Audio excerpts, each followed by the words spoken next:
Halo semua, jumpa lagi dengan saya Depri Saipullah. Saat ini kita semua sedang gembira karena Indonesia kembali meraih trofi juara Piala AFF U19. Ya, seperti yang sudah diprediksi, Timnas U19 yang diasuh oleh Indra Safri bisa menjadi juara.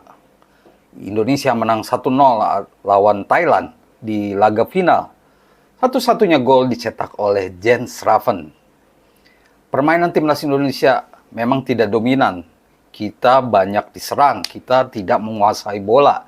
Tapi kita bisa menyelesaikan pertandingan dengan baik, memanfaatkan peluang dengan baik. Termasuk diantaranya yaitu gol dari Jens Raven yang dimulai dari skema tendangan sudut. Kita melihat bahwa beberapa kali tendangan sudut menjadi kunci gol-gol timnas Indonesia. Kita ingat bagaimana Kadek Arel mencetak gol beberapa kali. Gol melawan Thailand juga diawali oleh sebuah sayatan atau sundulan yang menyayat ya, slicing header dari Kadek Arel yang mengarah ke kaki Jens Raven sehingga menjadi gol. Kita tampil begitu sempurna, pertahanan kita begitu sempurna. Dan tentunya ini hanya target antara, kita tidak bisa euforia ya, tidak bisa berpuas diri karena ini hanya ASEAN, Piala AFF.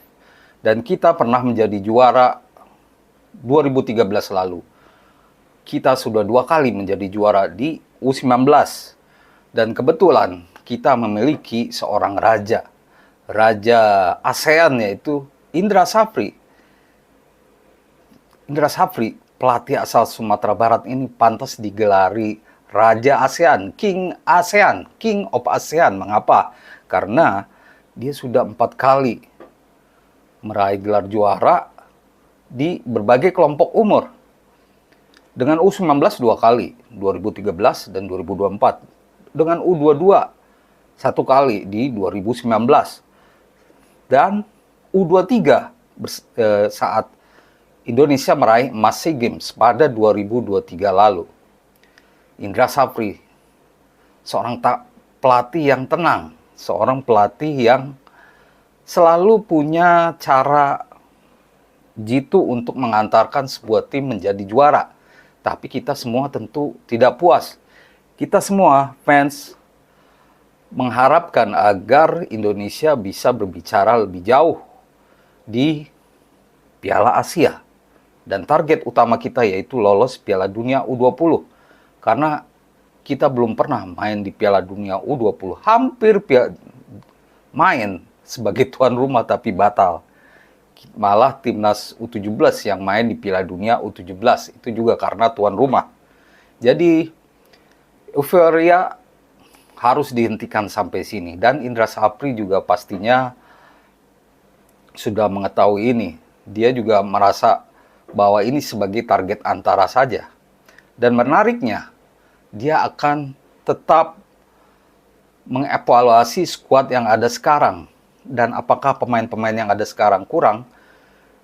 Menurut saya, semuanya sudah bermain bagus ya. Dimulai dari kiper, back, tengah, cukup bagus. Tapi kedepannya masih ada kemungkinan tambahan pemain dari naturalisasi. 3 pemain naturalisasi akan gabung dengan timnas U19 dan Indra Safri pun tidak menutup itu. Dia mengatakan sekitar ada 10 slot lagi yang kosong lah untuk menseleksi pemain-pemain yang ada sekarang. Tentunya harus lebih baik dari pemain-pemain yang sudah ada. Dan pemain yang ada sekarang, 23 pemain, pastinya punya kesempatan besar untuk ikut lagi di kualifikasi Piala Asia U20 yang akan digelar mulai 25 September ya, sampai 29 September di Indonesia juga. Cuman stadionnya belum tahu sampai sekarang.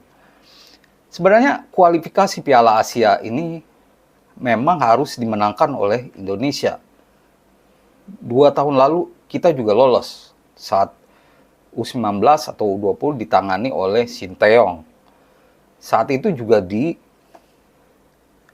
di Indonesia. Dan Indra Sapri juga tidak punya alasan untuk tidak lolos karena dia juga punya pengalaman melakukan itu, lolos Piala Asia U20 pada 2014 lalu. Dengan skuad 2013, kita masih ingat di 2014 lalu, main di kondisi hujan di Stadion Gelora Bung Karno, Indonesia menang 3-2 atas Korea Selatan saat itu. Sebuah kemenangan fantastis. Evan Dimas sedang bagus-bagusnya dengan mencetak 3 gol atau hat-trick gawang Korea Selatan pada 2014 lalu. Hanya saja saat lolos ke Piala Asia, kita belum bisa bicara banyak. Kita kalah dari Australia, Uzbekistan, dan Uni Emirat Arab. Nah, pengalaman-pengalaman itu harus dijadikan motivasi khusus oleh Indra Sapri. Dan menurut saya, secara personal pasti dia ingin lebih baik dari itu. Soalnya Indonesia juga ingin lolos ke Piala Dunia U20. Bagaimana caranya? Harus sampai semifinal Piala Asia U20. Tapi sebelum bicara ke Piala Asia U20, kita harus rampungkan dulu kualifikasi Piala Asia U20 yang digelar di Indonesia. Kita menghadapi Maladewa, Yaman, dan Timor Leste. Secara teori kita bisa lolos. Semua lawan yang saya sebut tadi adalah lawan-lawan yang bisa kita atasi. Menurut saya tidak lebih baik. Mungkin hanya Yaman yang mungkin akan memberi perlawanan cukup ketat. Sedangkan Timor Leste dan Maladewa tanpa menganggap enteng, saya pikir masih ada di bawah Indonesia dan kita pantas optimis. Nah, ini dulu yang harus kita lewati. Tim yang bisa lolos yaitu 10 juara grup plus 5 runner-up terbaik. Nanti tuh ada 45 negara yang memperebutkan 16 slot ke Piala Asia U20 yang digelar di Cina pada Februari 2025. Dan itulah mengapa kita harus jadi juara grup. Kalau tidak jadi juara grup, kita harus jadi runner-up terbaik. Ada 5 slot. Tentunya ini tidak kita bidik ya. Kita membidik juara grup. 3 laga. Menang sempurna. Karena di sebelum-sebelumnya juga kita selalu jadi juara grup. Di 2022. Kembali lagi ke belakang di 2014. Juga jadi juara grup. Sekarang juga mengapa tidak bisa jadi juara grup dengan skuad yang ada sekarang. Apalagi ada tambahan pemain naturalisasi. Semua itu sangat memungkinkan. Dan yang pasti kita harus lebih baik lagi di Piala Asia U20 kalau kita lolos. Dan tantangannya di kualifikasi Piala Asia nanti yaitu pertandingannya mepet. Pertandingannya 2 hari sekali. Jadi tanggal 25 main, tanggal 27 main, tanggal 29. Jadi dipadatkan. Ya itu mungkin ya kembali rotasi pemain, dan rotasi ini memang jadi spesialisasi khusus dari Indra Sapri. Nah, demikian teman-teman ulasan saya soal keberhasilan Timnas U19 dan penegasan dominasi atau pentahbisan ya Indra Sapri sebagai King of ASEAN.